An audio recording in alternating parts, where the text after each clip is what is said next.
सूबे के मुखिया योगी आदित्यनाथ आज डुमरियागंज विधानसभा के भारत भारी नगर पंचायत स्थित देवरिया चौराहे पर पहुंचे। मुख्यमंत्री योगी आदित्यनाथ ने यहां गुरु गोरखनाथ ज्ञानस्थली स्कूल का उद्घाटन किया।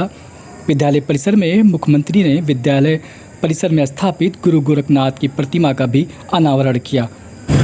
जनसभा को संबोधित करते हुए मुख्यमंत्री योगी आदित्यनाथ ने प्रधानमंत्री नरेंद्र मोदी के 10 साल के कार्यकाल की उपलब्धियां गिनाई। उन्होंने कहा कि एक नए भारत के निर्माण की बात कही। उन्होंने कहा कि आज देश के हर क्षेत्र में तरक्की कर रहा है। उत्तर प्रदेश में भी शिक्षा व्यवस्था में काफ़ी सुधार किया गया है, जिसका परिणाम भी आपको देखने को मिल रहा है। कार्यक्रम के दौरान उत्तर प्रदेश के श्रम और सिद्धार्थनगर जिले के प्रभारी मंत्री अनिल राजभर, कपिलवस्तु विधायक श्याम धानी राही, शोरतगढ़ विधायक विनय वर्मा सहित भारी संख्या में भाजपा पदाधिकारी और कार्यकर्ता मौजूद रहे। सिद्धार्थनगर से संवाददाता नूरुल खान की रिपोर्ट। पूरे देश को आगे बढ़ाने का कार्य कर रहा है। एक नए भारत का दर्शन हो रहा है। वह भारत अब दुनिया का पिछड़ापू नहीं, बल्कि दुनिया को अपने पीछे चलने के लिए मजबूर करने वाला भारत है।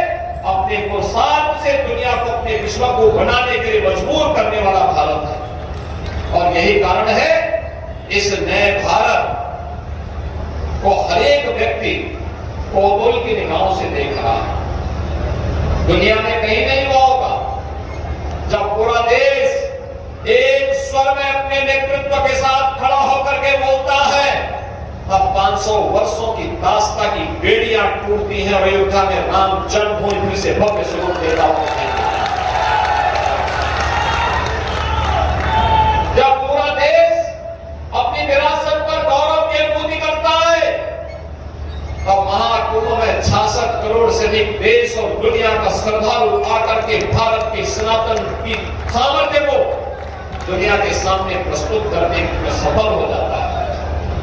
ये नया भारत है।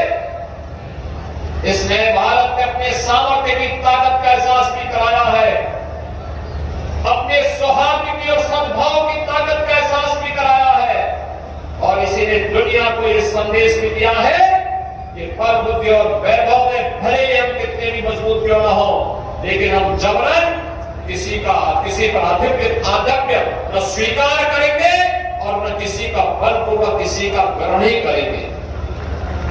दुनिया में इतिहास इस बात का साक्षी है, किसी भी कालखंड में भारत ने तलवार के बल पर किसी पर शासन नहीं किया, किसी पे नहीं किया।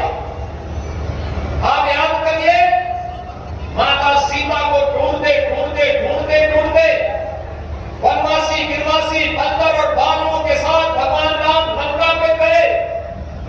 लंका पे चढ़ाई की, वहां युद्ध किया और युद्ध करने के बाद लंका पर विजय प्राप्त किया। लेकिन अभिषेक विभीषण का करके भगवान राम वहां रुके नहीं।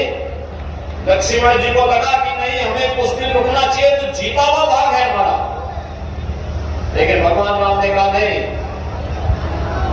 भगवान राम ने कहा नहीं, अभी स्वर्णमयी लंका नमे लक्ष्मण रोचते, जननी जन्मभूमि से स्वर्गादपि गरीयसी। हे लक्ष्मण, याद रखना, चाहे यह लंका कितनी भी स्वर्णमयी क्यों न हो, कितनी भी वैभवशाली क्यों न हो, लेकिन हमें मेरे लिए रुचिकर नहीं है। क्योंकि हमारे संस्कार क्या है कि जन्म देने वाली मां और जन्मभूमि से बढ़कर के कुछ भी नहीं हो सकता है।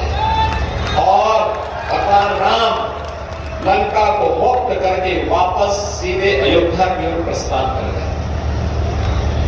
बहनों और भाइयों, भगवान राम ने कृष्ण कंधा